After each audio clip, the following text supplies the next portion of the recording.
Bonjour à tous. Quelques mots pour vous accueillir. Je remercie tout particulièrement Olivia Polski de nous faire l'amitié d'être présente, ainsi que Monsieur Barbier et merci beaucoup Monsieur, et Rémi Artus, le directeur de la Chambre de commerce et d'industrie de Paris. L'étude est déjà disponible donc sur le site de la Pure depuis ce matin et qu'elle a été réalisée par l'équipe BDCom, base de données commerce habituelle, c'est-à-dire François Maure, Bruno Bouvier et Gustavo Vella, et avec le renfort précieux d'Anne Servet. Je vais me contenter d'introduire cette séance et de vous rappeler d'abord que ces enquêtes sur le commerce, c'est un travail ancien que nous réalisons à la Pure depuis 2000, donc depuis 20 ans. La BDCom a 20 ans cette année. C'est le fruit d'un partenariat ancien et fidèle avec la Ville de Paris et la Chambre de commerce et d'industrie de Paris et la Pure. Et donc, c'est un travail que nous réalisons depuis 20 ans selon la même méthode, ce qui permet de pouvoir développer des analyses sur la longue durée. Et la méthode, elle est assez simple. On embauche une vingtaine d'enquêteurs qu'on envoie sillonner les rues de Paris pour relever les commerces qui se trouvent en rez-de-chaussée, dans les locaux qui ont une vitrine et un accès depuis la rue. Et puis après, on vérifie ces données, on les analyse et ça donne le rapport et les résultats que nous allons vous présenter. Un mot aussi pour vous dire pourquoi on a choisi de faire cette enquête en 2020. Le premier élément de réponse, c'est que c'était prévu. C'est un travail d'enquête qu'on fait tous les 3 ans. Et donc, il était prévu que nous fassions ces enquêtes en mars 2020. Elles ont commencé à ce moment-là. Elles ont été interrompues par le premier confinement. Et ensuite, en accord avec nos partenaires, on a décidé de relancer ces enquêtes en octobre 2020. Et donc, elles se sont déroulées très précisément du 1er au 29 octobre 2020, juste avant le deuxième confinement, quand tous les commerces étaient ouverts. C'était prévu et ça nous a semblé important de reprendre ces enquêtes parce que on a, grâce à ces enquêtes, une connaissance très fine du tissu commercial parisien et par là même de l'animation des rues parisiennes et des rez-de-chaussée parisiens. C'est quelque chose qui est important sur le plan urbain et c'est quelque chose auquel on tient. Et il nous a semblé que c'était aussi intéressant de déployer ces enquêtes dans le courant de l'année 2020 pour faire un premier état de la crise et prendre la mesure de la crise qui affecte durement les commerces parisiens. Et enfin, dernier mot pour essayer de dire à quoi servent tous ces éléments d'analyse à la Pure. Ces éléments, ils nous servent à accompagner les acteurs publics à connaître le tissu parisien et à déployer des actions pour le maintenir le plus vivant possible au travers du plan local d'urbanisme et des outils réglementaires, mais aussi au travers des outils comme les contrats de revitalisation commerciale qui peuvent se déployer sur un secteur donné ou un quartier donné. Donc voilà ce que je voulais présenter avant de céder la parole à François Maure et Bruno Bouvier pour les résultats 2020. Sur cette carte apparaissent donc les 61 541 commerces que nous avons recensés en octobre 2020. En rouge, les petits points rouges que vous voyez, ce sont les commerces alimentaires. Il y en a 7 600. En bleu, ce sont les commerces non alimentaires, c'est-à-dire les magasins de vêtements, les magasins de meubles, les parfumeries, etc. Il y en a 20 000 environ. En orange, ce sont les bars et les restaurants. Il y en a 15 000. Et en vert, ce sont les services commerciaux, c'est-à-dire les coiffeurs, les cordonniers, les agences bancaires, par exemple, les agences de voyage, etc. Et en gris, ce sont les locaux vacants. Il y en a 8 700. Alors, sur cette carte sont figurés aussi les marchés découverts et les marchés couverts. Ce sont les petits carrés roses et les linéaires roses pour les marchés découverts. Et puis, les grands magasins, ce sont des carrés plus ou moins gros en bleu marine. Et enfin, les principales galeries commerciales qui apparaissent on ne les voit pas très bien, mais qui apparaissent en bleu ciel. Alors, on l'a vu sur cette carte que la densité de commerce est très forte à Paris. Elle est de l'ordre de 28 à 30 commerces pour 1000 habitants. C'est beaucoup plus que dans les autres grandes villes françaises, comme montre notamment le graphique en violet, qui est en bas à droite, où la densité à Paris est quelquefois 2 fois plus forte que dans certaines villes de province. Alors en fait, 83 399 locaux ont été recensés en rez-de-chaussée des immeubles parisiens et peuvent être répartis finalement entre 3 grands ensembles. Le principal, ce sont les commerces, qui en représentent les 3/4, 74% exactement. Puis les autres, on appelle ça les locaux en rez-de-chaussée, les autres locaux en rez-de-chaussée qui ne sont pas des commerces de détail, comme les cabinets médicaux en rez-de-chaussée, comme les commerces de gros, ou comme des bureaux qui occupent d'anciennes boutiques, et cela représente à peu près 15% de l'effectif, 15,5%. Et enfin, les locaux vacants, qui représentent 10,5% de l'ensemble de ces locaux. Alors, globalement, en 3 ans et demi, entre 2017 et 2020, les évolutions, en fait, les soldes entre les moins et les plus de commerce sont assez faibles, rapportés aux 83 399 locaux. Moins 1164 commerces, plus 900 locaux vacants et plus 179 activités médicales, en sachant qu'il y a quelquefois des locaux qui fusionnent pour s'agrandir. Alors, comme on l'a vu, on constate une légère augmentation de la vacance. Si vous regardez le graphique, il a été indiqué pour les 3 dernières enquêtes en 2014, en 2017 et en 2020, la part des locaux en travaux qui est en orange foncé en bas des diagrammes en bâton. Alors, ces locaux en travaux, dont la part augmente fortement, on voit qu'ils passent de 900 locaux en 2017 à 1500, à plus de 1500 en 2020, laisse penser que ce sont des commerçants, donc, ou des restaurateurs, qui font des travaux dans le but de réouvrir à court terme, bientôt. Et si on défalque cette part de locaux en travaux du total des locaux vacants, on se rend compte que l'augmentation est en fait très faible, de l'ordre de 300 locaux vacants en plus seulement entre 2017 et 2020. Alors, quelques mots sur la carte, et on voit que la vacance a surtout augmenté dans les arrondissements centraux, qui apparaissent en rouge ou en rose sur la carte, alors que dans les arrondissements périphériques, qui sont en jaune et en vert, la vacance est restée stable, voire elle a un peu reculé dans le nord de Paris, dans le 18e arrondissement. Alors, on peut relier cette hausse aux différents événements, à cette hausse et hausse de la vacance dans les arrondissements centraux, excusez-moi, à tous les événements qui sont intervenus ces dernières années, qui ont beaucoup impacté les commerces, comme le mouvement des Gilets jaunes, l'incendie de la cathédrale Notre-Dame de Paris, les grèves dans les transports, et puis bien sûr la crise sanitaire qui a entraîné la chute de la fréquentation touristique. Et parce que ce sont aussi ces quartiers centraux des quartiers d'affaires, eh bien les employés, dont une forte proportion sont en télétravail et ne consomment plus dans ces arrondissements. Alors, dans le rapport, on a fait des fiches par arrondissement, donc il y a une vingtaine de fiches qui ont été faites, et c'est intéressant de comparer différents types d'arrondissements. Dans le premier cas, vous avez le 6e arrondissement, où il y a à peu près 3000 commerces, et je rappelle le chiffre de population qui est de 40 000 habitants dans le 6e, et dans le 19e, où il y a un quart en moins de commerces, 2200 commerces, 2300 commerces, et où par contre la population est de 190 000 habitants. Alors on voit bien la différence de densité commerciale entre les 2 arrondissements, et on voit que, alors que dans le 6e arrondissement, ce sont plutôt des commerces non alimentaires, il y a beaucoup de commerces non alimentaires, dans le 19e arrondissement, au contraire, c'est des commerces beaucoup plus proches des habitants, des commerces de proximité, des commerces alimentaires.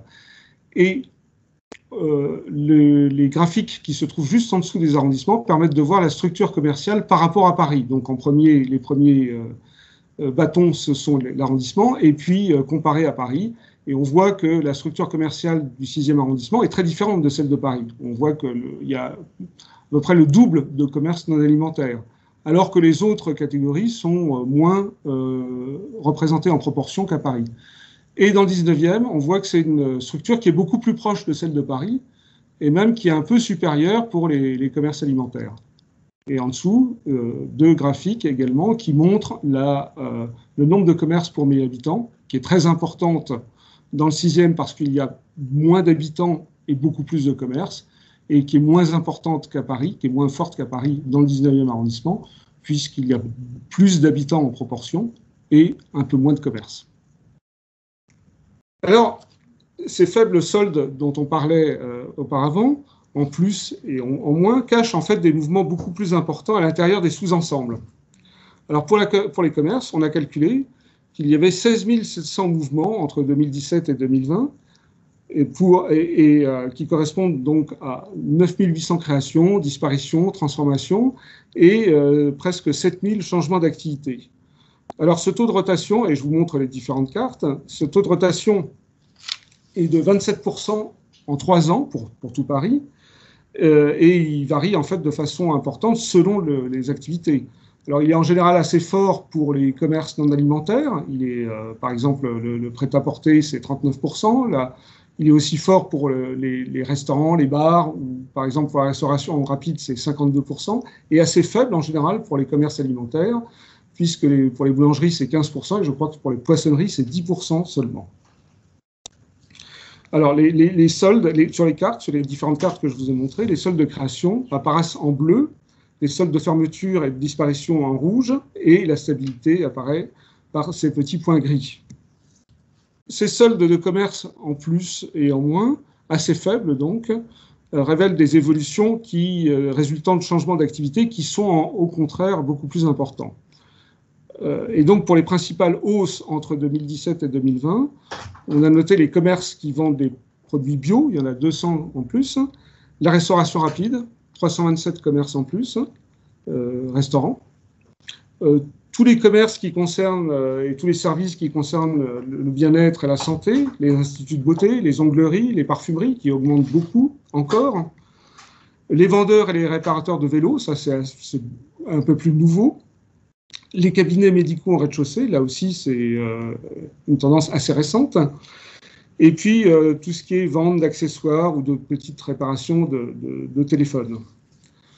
Pour les baisses, c'est principalement l'équipement de la personne, tout ce qui est habillement, magasin de chaussures, bijouterie, moins 1097 commerces, les agences bancaires, les agences d'assurance, les agences en général, les agences de voyage. Et il ne reste plus que 1000 commerces de gros à Paris, alors qu'il y en avait plus de 3000 autrefois.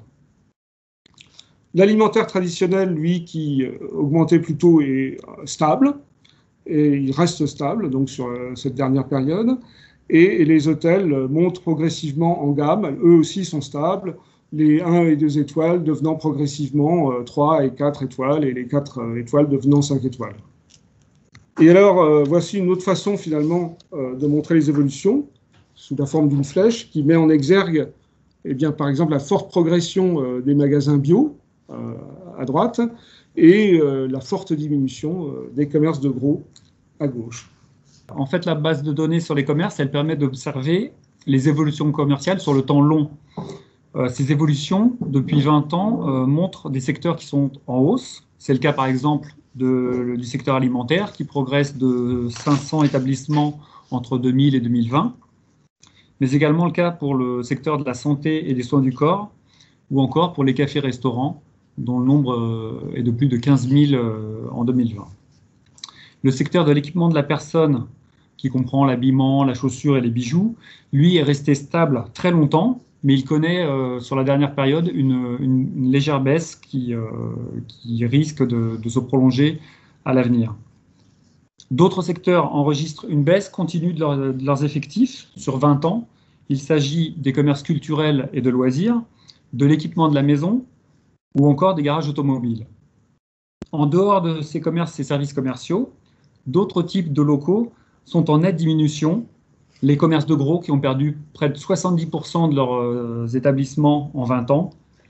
Et puis certains autres types de commerces comme les activités médicales qui, elles, au contraire, progressent fortement, de plus 140% en 20 ans.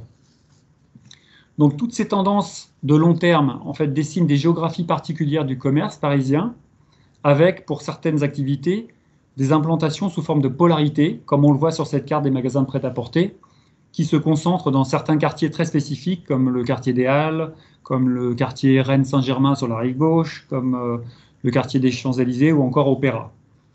On trouve aussi des polarités un peu plus ponctuelles, comme pour les librairies parisiennes, dont la principale implantation se situe sur la rive gauche, dans le secteur du quartier latin, au croisement de la rue des Écoles et du boulevard Saint-Germain. À l'inverse, d'autres activités sont implantées dans Paris de façon plus diffuse. C'est ce que l'on observe sur cette carte des pharmacies, dont le maillage du territoire parisien est quasi parfait, comme on peut l'observer sur la carte, on en trouve vraiment dans tous les arrondissements. Ou bien encore, pour une autre activité, qui est celle des agences bancaires, dont la répartition est sensiblement différente de celle des pharmacies, avec cette fois-ci une répartition sur l'ensemble du territoire parisien, mais principalement le long de certains axes très commerçants de chacun des arrondissements. Donc ces différents types d'implantation des commerces et services se retrouvent également pour les commerces appartenant à des réseaux commerciaux, dont la carte de cette diapositive montre leur proportion par arrondissement. En 2020, on dénombre plus de 14 000 commerces et services qui font partie d'un réseau d'enseignes. Ça représente environ 23% de l'ensemble des commerces et services commerciaux à Paris, mais surtout 38% des surfaces commerciales parisiennes estimées. Le fait majeur par rapport aux réseaux commerciaux, c'est qu'après l'enquête de 2020, on observe leur diminution pour la première fois, en fait, depuis qu'on fait ces enquêtes BDCom. On a recensé 1200 établissements en réseau de moins entre 2017 et 2020. Et ça explique en fait la baisse de leur part, qui passe de 24,7% en 2017 à 23% en 2020. Cette diminution des réseaux est visible sur le graphique que vous avez à droite, qui montre une rupture avec pour la première fois donc une baisse annuelle de plus de 300 établissements entre 2017 et 2020. Alors, il y a les secteurs sont, les réseaux sont présents dans tous les secteurs d'activité, notamment dans l'alimentaire où ils représentent un commerce sur 3. Et ce secteur alimentaire, justement, se caractérise par la place importante qui est occupée par les commerçants présents au sein des 10 marchés couverts et des 73 marchés découverts que l'on comptabilise à Paris en 2020. Parmi ces 73 marchés alimentaires découverts, 4 sont bio. Avec près de 2500 stands implantés chaque semaine, ces commerces jouent un rôle très important pour les Parisiennes et Parisiens et que l'on a pu mesurer très largement au moment des périodes de confinement qui ont eu lieu en 2020 et notamment pendant le premier confinement où ces marchés ont dû fermer temporairement et on a bien observé une problématique par rapport à la population qui avait parfois du mal à s'approvisionner en denrées fraîches. Certains quartiers sont pourvus en commerce du quotidien, peu pourvus en commerce du quotidien, bénéficient justement de la présence de ces marchés. Et cette offre des marchés vient compléter en fait l'offre des commerces alimentaires sédentaires en rez-de-chaussée des immeubles.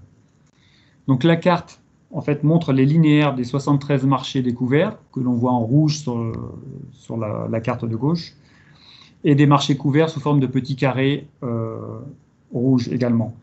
Et en fond d'écran, vous voyez en fait l'implantation des 7600 commerces alimentaires installés partout dans Paris. Donc ces linéaires de marché sont parfois implantés sur des voies dont certaines font l'objet de protection commerciale, dont va vous parler maintenant François. Alors ces photographies du commerce et de ces évolutions à intervalles réguliers qu'on vous a montrées jusqu'à présent ont permis de mettre en place, à partir des années 2000, des actions publiques en faveur du commerce. Alors, ce sont d'abord, comme le disait Bruno, les protections commerciales qui sont apparues dans le plan local d'urbanisme de 2006. Donc, sur toutes les voies que vous voyez sur la carte de gauche, les voies en vert et les voies en orange ou en rouge, ce sont les voies les plus commerçantes de Paris. Et bien sûr, ces voies-là, les commerces sont protégés, c'est-à-dire qu'ils ne peuvent pas se transformer en autre chose que du commerce. Et dans les voies qui sont en orange ou en rouge, il y a une protection supplémentaire qui est celle de l'artisanat commercial. Et là, ce sont les artisans commerciaux qui ne peuvent pas se transformer en autre chose qu'un artisan commercial. C'est-à-dire qu'une boulangerie peut se transformer en boucherie, mais ne peut pas devenir un marchand de chaussures. Sur la carte de droite, ce sont les périmètres où agit la CMA-Est, qui est la Société d'économie mixte de la ville de Paris, et qui a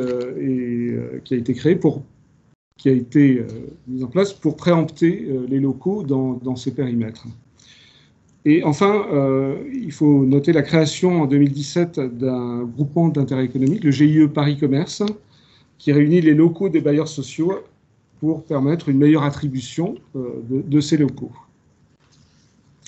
Alors, depuis la crise sanitaire en printemps dernier, la ville de Paris a autorisé l'installation de terrasses éphémères sur les trottoirs, les places de stationnement pour les cafés et les restaurants. Et cette carte montre les 9000 déclarations qui ont été faites par les cafés et par les restaurants. Enfin, à partir du début de la crise sanitaire et des confinements qui ont vu la fermeture pendant plusieurs mois des 3/4 des commerces appelés non essentiels et des cafés et des restaurants, la ville de Paris, à côté de la région et de l'État, a mis en place un plan de soutien très important qui consiste principalement en des allègements, des exonérations de charges, des aides pour les financements, le refinancement, des aides pour l'adaptation des commerces aux exigences sanitaires qui existent aujourd'hui, et enfin un partenariat avec la Banque des Territoires pour accroître la capacité d'intervention foncière de la ville de Paris. Toutes ces données en fait, sur le commerce parisien qui viennent de vous être présentées seront bientôt disponibles en open data, d'ici quelques jours, sur le site de l'APUR. En même temps que ces données en open data, une application sera accessible à la fin du mois d'avril, qui donnera accès à 3 fonctionnalités. La première, qui présentera des fiches par arrondissement, où on pourra observer la structure des commerces et les principaux chiffres clés de chaque arrondissement.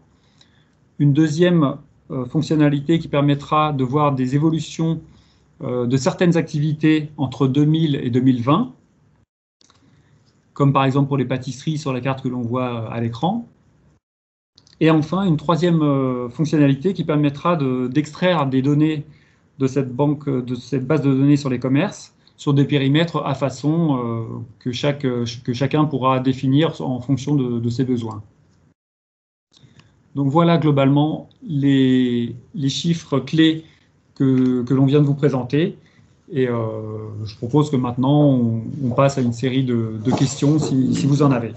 Ce qui est absolument incroyable avec ce travail fait depuis 20 ans, c'est que les politiques publiques ont pu accompagner une vitalité commerciale. C'est-à-dire que c'est vraiment un système interagissant où, grâce à la connaissance, on peut améliorer à la fois la politique publique et puis en même temps voir les effets sur le commerce et faire des allers-retours en permanence. Et je trouve que c'est vraiment le témoignage de quelque chose de public-privé que tout le monde cherche à faire dans plein de domaines et qui est particulièrement bien réussi dans le commerce, alors que pour autant, ce sont des milliers de petits acteurs d'une certaine façon. Voilà, moi je ne dirais pas plus. Je ne sais pas si Olivia, tu veux dire quelque chose avant que le débat se lance. Effectivement, on est quand même dans une période très particulière dans laquelle, on le sait, le commerce et singulièrement le commerce parisien souffre beaucoup. Qu'effectivement, cette étude, elle est très précieuse pour nous. Le travail qui est fait par l'APUR depuis maintenant 20 ans, puisqu'on fête les 20 ans de cette étude, est extrêmement important pour nous pour conduire des politiques publiques. Il faut savoir que la compétence d'aide économique, c'est une compétence des régions, mais que nous, en tant que mairie et que collectivité, on peut évidemment mener un certain nombre d'actions, et notamment à la fois sur des exonérations, ce qu'on a fait avec le plan de 200 millions qui a été évoqué, mais aussi avec des perspectives, notamment avec la création d'une foncière que la maire de Paris a souhaité qu'on mette en place assez rapidement, une action sur le foncier. Et donc là, on commence à voir effectivement les premiers effets de la crise du Covid, puisque votre recensement, vous l'avez fait en fin d'année 2020. Il vient se surajouter quand même à de nombreuses difficultés pour les commerçants ces dernières années, puisqu'on a eu quand même des successions de crises dans Paris, les attentats, les inondations, les gilets jaunes, les grèves, etc., qui ont énormément eu d'impact pour nos commerçants. Et donc, évidemment, la crise Covid vient se rajouter là-dessus. Donc, nous allons mettre en place donc une grande foncière qui va faire un petit peu comme ce que fait la CMAEST, à la fois de la préemption pour pouvoir aider des commerçants qui vont être dans des situations pas possibles, et puis pour pouvoir aussi réimplanter des commerces là où il faudra en réimplanter. Nous avons aussi appelé à la maire de Paris à lancer un observatoire des difficultés économiques dans Paris, et nous avons demandé au gouvernement à ce qu'il puisse y avoir un plan d'actions de relance de l'économie parisienne qui soient territorialisées, parce qu'aujourd'hui, le plan de relance, il est européen et national, mais nous avons besoin aujourd'hui d'avoir des actions ciblées sur Paris. Et donc, c'est aussi l'occasion pour nous, à partir de ces données, de commencer à montrer les difficultés dans lesquelles notre commerce se situe, à la fois parce qu'il y a une baisse du tourisme qui a évidemment énormément de conséquences pour notre tissu commercial, mais parce qu'il y a aussi des changements à la fois structurels et effectivement de consommation. On a vu l'augmentation du bio de façon assez importante. Et évidemment, il y a une dimension conjoncturelle qu'il faut qu'on puisse rapidement corriger, avancer, pour laquelle il faut qu'on rebondisse très vite. On a la chance d'avoir les délais JO, donc ça va être un levier important pour nous. Mais bien évidemment, il faut qu'on l'accompagne. Nous avons besoin du gouvernement pour ça, parce qu'aujourd'hui, il y a un grand nombre de commerçants qui sont en difficulté, notamment avec des vrais problèmes de liquidité. Donc voilà, moi je remercie encore beaucoup la PUR, la CCI pour ce partenariat, parce que ce travail est extrêmement important pour nous pour continuer à mener des politiques publiques précises. Merci. Merci Olivia. Monsieur Barbier? Bonjour à toutes et à tous. Merci de cette étude qui est effectivement excessivement précieuse et nous y sommes très attachés en tant que partenaire Chambre de commerce. Bon, il y aurait beaucoup de commentaires à faire. On s'aperçoit d'abord qu'il y a des grands axes qui sont en train de muter au niveau du commerce. Et il y a un axe qui est un peu inquiétant, c'est tout ce qui concerne l'équipement de la personne. On a actuellement plus de à peu près 1000 commerces qui ont disparu. Tout ça est lié à un changement effectivement de consommation. Bon, ça a été rappelé par vous et par Olivia Polski, les problématiques que l'on rencontre précisément sur Paris. Bon, les problématiques que l'on subit depuis quelques années, et là avec la crise, sont évidemment nationales. Mais moi, je vois également en tant qu'élu de la Chambre régionale, il y a encore plus de difficultés sur Paris, et c'est pas à faire du parisianisme, mais on a été très très touchés. Les gilets jaunes, c'était partout, c'est vrai, mais beaucoup plus à Paris. Les grèves ont été excessivement violentes, enfin sur le plan économique. Et on crée beaucoup de problématiques. Et je dois dire que depuis 4-5 ans, même depuis à peu près les attentats, les commerçants subissent sans arrêt des problématiques et des difficultés dans leur travail. On a pu observer, nous, en tant que Chambre régionale, si vous voulez, un déport également à certaines périodes de la consommation sur la petite couronne. Donc, il y a réellement un transfert qui s'est établi et sur lequel il faut que l'on intervienne. Alors moi, je me réjouis des actions qui sont menées par la ville de Paris. Bon, on travaille très conjointement avec vous. Et puis, il y a toujours une vraie prise de conscience de la part d'Anne Hidalgo sur le commerce, et puis les maires adjoints, et bien sûr Olivia Polski, avec laquelle on travaille très régulièrement. Il faut continuer. Je suis favorable à cette mise en place de cette foncière. Je crois que c'est quelque chose qui est important. Il va falloir voir dans cette mutation du commerce comment faire évoluer nos commerçants. Vous savez qu'en tant que chambre de commerce, on travaille énormément sur la digitalisation, mais la digitalisation ne règle pas tout. On croit beaucoup à un commerce, on appelle figital, puisque le rôle du conseil de chacun des commerçants est quand même très très important. Tout ça, c'est relayé très fréquemment avec ce que l'on fait avec vous, la ville et d'autres acteurs. Voilà.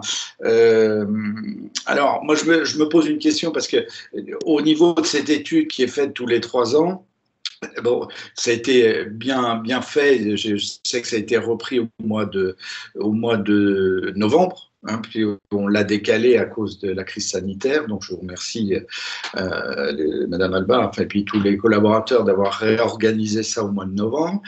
Mais je me pose la question de savoir s'il va falloir attendre 3 ans pour refaire une étude, parce que je crains un impact très très violent dans l'année prochaine, dans les mois qui arrivent, et on risque de voir encore beaucoup de changements, je pense, dans l'année qui vient. Pour terminer, je voudrais dire également qu'il y a beaucoup de plans d'aide qui sont faits par la mairie, par la région, par l'État pour le commerce, mais les aides ne sont pas suffisantes, bien souvent. Elles ne sont pas appliquées sur tous les types de commerces. J'insiste là-dessus, il y a des commerces qui ne retrouvent pas les aides. Alors, on a toujours l'accessibilité au PGE, ça a été assez généralisé. La mise en place la compensation du chômage partiel a été mise en place très vite et pour l'ensemble aussi des acteurs du commerce. Donc, sur ces sujets et sur ces actions mises en place. En revanche, il y a beaucoup d'aides faites pour les pertes. Alors, on le voit actuellement concernant les stocks, etc. Et les pertes de chiffre d'affaires, mais bien souvent, elles ne sont pas suffisantes. Elles sont très complexes, ça change tout le temps et il y a de grandes difficultés pour certains commerçants de pouvoir obtenir des indemnisations et je crains que l'on en ait beaucoup qui disparaissent à la suite de ça. Voilà, donc je crois avoir dit à peu près les choses importantes. Oui, les JO, évidemment, ça je crois qu'il faut qu'on vise là-dessus parce que l'important, ça va être aussi de faire revenir les acteurs du tourisme.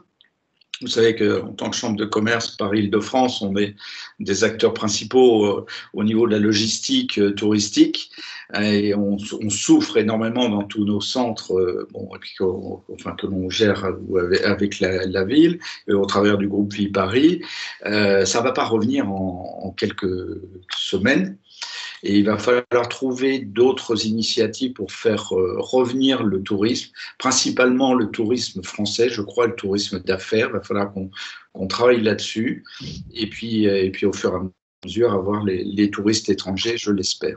Et je sais qu'Anne Hidalgo et la mairie se penchent là-dessus et on l'a déjà vu précédemment dans les crises, notamment au niveau des attentats. Je me souviens très bien des actions que vous aviez mises en place pour aller chercher même à l'étranger et faire la promotion de Paris. Je me rappelle toujours de certains commerçants qui se plaignaient, mais il n'y a pas d'affiche dans Paris pour dire faire revenir les touristes. Mais je leur disais, les touristes, ils sont pas à Paris, ils sont à l'étranger. Donc la ville fait bien d'être le porte-parole. Et je crois qu'il faudra qu'on soit solidaire dans ces actions. Voilà, je ne peux pas être plus long. J'ai déjà été assez. Mais je tenais à faire ces commentaires et encore remercier toutes les équipes de la PUR. Stéphanie signale les assises du tourisme, donc là je pense que vous êtes parfaitement informés et c'est un des sujets justement de faire revenir les touristes, puisque Paris, comme vous le savez, c'est 2 200 000 habitants, mais c'est 3,5 millions de personnes présentes chaque jour. Donc c'est là aussi où il y a des sujets. Moi, si Olivia, vous me le permettez, moi j'aimerais quand même dire une toute petite chose un peu positive, mais je ne vais pas me refaire, je suis toujours positive, je sais pas, je suis née comme ça. Il y a eu, effectivement, 1000 commerces qui ont disparu. Déjà, ça ne veut pas dire que la surface commerciale a baissé pour autant. Ça peut être des jumelages de commerces. On a vu aussi apparaître des pop-up stores, des choses comme ça, qui sont des choses intéressantes. Et ce que je trouve assez extraordinaire, et ça reprend ce que je disais en conclusion de la présentation, c'est le fait, comme vous l'avez dit d'ailleurs, Monsieur le Président, c'est le fait de savoir que la puissance publique s'occupe aussi du sujet. Je pense que pour les commerçants, ça les aide à innover et à inventer. Et il y a eu pratiquement 17 000 mouvements de commerce sur ces 3 dernières années, de commerces qui ont changé, qui ont ouvert, qui ont fermé. Et là, dans les vacances qu'on a observées, il y en a énormément qui sont en travaux, mais énormément. Donc ça, c'est intéressant et on voit des pratiques qui sont différentes. On voit des commerces avec plusieurs offres maintenant. C'est quasiment systématique. Aujourd'hui, pratiquement toutes les boulangeries sont capables de vous offrir un café. Ça n'existait pas il y a 4 ans. Ça n'existait même pas. Et donc ça, c'est des choses qu'on n'enquête pas et sur lesquelles on réfléchit avec les équipes pour voir comment on peut aussi affiner les enquêtes pour montrer toute cette vitalité commerciale qui est quand même assez extraordinaire d'une certaine façon parce que ça donne tellement de souplesse. Après, on a aussi, à l'inverse, l'apparition des panneaux de publicité dans les vitrines parallèlement à la rue qui rapportent de l'argent aux commerçants mais qui sont très désagréables pour le piéton parce qu'il ne voit plus l'intérieur du commerce. Donc, c'est des mouvements, enfin, la base de données commerce cette année, quand vous lisez le document, les 40 premières pages ont bien problématisé tout ça. Je veux dire que cette année, c'était presque plus visible que dans les enquêtes précédentes. Donc, et là, on réfléchit, évidemment, avec Olivia et avec vos équipes à la CCI, qu'est-ce qu'on enquête de nouveau si on doit faire une enquête l'année prochaine? Il ne faut pas faire trop tôt, mais il ne faut pas non plus tout enquêter parce qu'il y a des commerces qui, en fait, sont florissants. Je veux dire que tous les commerces n'ont pas subi l'année 2020 de la même façon, loin de là. Certains en ont beaucoup profité et continuent à en profiter. Et je vois Olivia qui acquiesce et c'est vrai. Donc, on est en train d'y réfléchir. Donc, ça, je pense qu'il ne faut pas qu'on aille trop vite. Là, on a été très réactifs tous pour refaire une enquête complète. Voilà, on l'a pris sur les temps de travail de la PUR, tout simplement. On a dit que c'était obligatoire de la refaire en entier. On va réfléchir pour savoir ce qu'on fait dans les mois qui viennent. Je pense qu'il faut regarder les choses, il faut observer. Le commerçant, c'est à la fois quelqu'un qui va très très vite et puis c'est un système très lent. Donc il faut qu'on ait les deux, quoi. Voilà. Je rebondis effectivement et je suis complètement en accord avec vos propos. Bon, les commerçants sont des gens qui sont très combatifs, hein, et qui ont des possibilités de réactivité très fréquemment. Donc, il faut qu'on les aide à s'adapter. Et je pense que ce que vous proposez, peut-être de refaire une étude partielle, évidemment sans précipitation, parce que ça servirait à en faire tous les 6 mois, mais peut-être sur certains secteurs à réfléchir. Voilà, c'était ce que je voulais. Puis, par rapport à la métropole, puisque vous avez cité le fait d'aller de l'autre côté, enfin, dans le cadre de l'Observatoire des quartiers de gare, on entame un travail très fin justement sur comment assurer la qualité commerciale à proximité des nouvelles gares. Donc, avec la Société du Grand Paris et la DRIEA, donc je crois que ça, c'est intéressant, en complément aussi des centres-villes vivants de la métropole. Donc, un tissu commercial, c'est pas à vous que je vais expliquer que plus il est polycentrique, plus il est vivant, quoi. Tout à fait. Oui, je crois que il y a des enquêtes tout à fait semblables à celles faites à Paris qui sont réalisées par la Chambre de commerce et d'industrie de Paris-Île-de-France sur les 3 départements de Petite Couronne et qu'elles sont prévues pour mai ou début juin, je ne sais plus exactement quel est le calendrier, mais ça permettra de compléter la photo et d'avoir une base pour le travail que tu décris, Dominique. Rapidement, pardon, si je peux intervenir, Isabelle Savelli de la Chambre de commerce. Oui, en effet, nous allons commencer le recensement au 17 mai. En fait, nous sommes bien évidemment à l'écoute des différentes annonces qui sera faites par le gouvernement, puisque si au 17 mai, les commerces ne redémarrent pas, ne réouvrent pas, bien entendu, nous reporterons encore le recensement et il sera fait dans les 7 départements. Juste pour ajouter quand même aussi des éléments, on a ce qui s'appelle la banque de données commerce des rues, c'est-à-dire qu'on avait effectivement aussi identifié un certain nombre de rues très commerçantes dans Paris ou avec des mutations à surveiller et qui pour le coup font l'objet aussi d'études tous les ans. Donc ça me semble aussi intéressant de regarder de ce côté-là, du côté de ce qu'on appelle la baie des rues. Du coup, un petit peu aussi ces évolutions-là, ce sera utile. Absolument, ça on l'a bien dans le scope. Vraiment, je remercie énormément les équipes de la PUR, c'est un travail de très grande qualité et en plus, ce qui est précieux, c'est qu'effectivement, les données sont en open data. C'était quelque chose qu'on avait porté, je me souviens, précédemment et qui donc vraiment voilà, peuvent être partagées largement. On voit que la question du commerce, évidemment, est devant nous, là en plus, en 2021, l'avenir du commerce parisien. On a effectivement des vraies perspectives positives, puisqu'à Paris, on a toujours rebondi après les différentes difficultés successives. Donc, on va se servir de tout ça pour rebondir le mieux possible. Merci.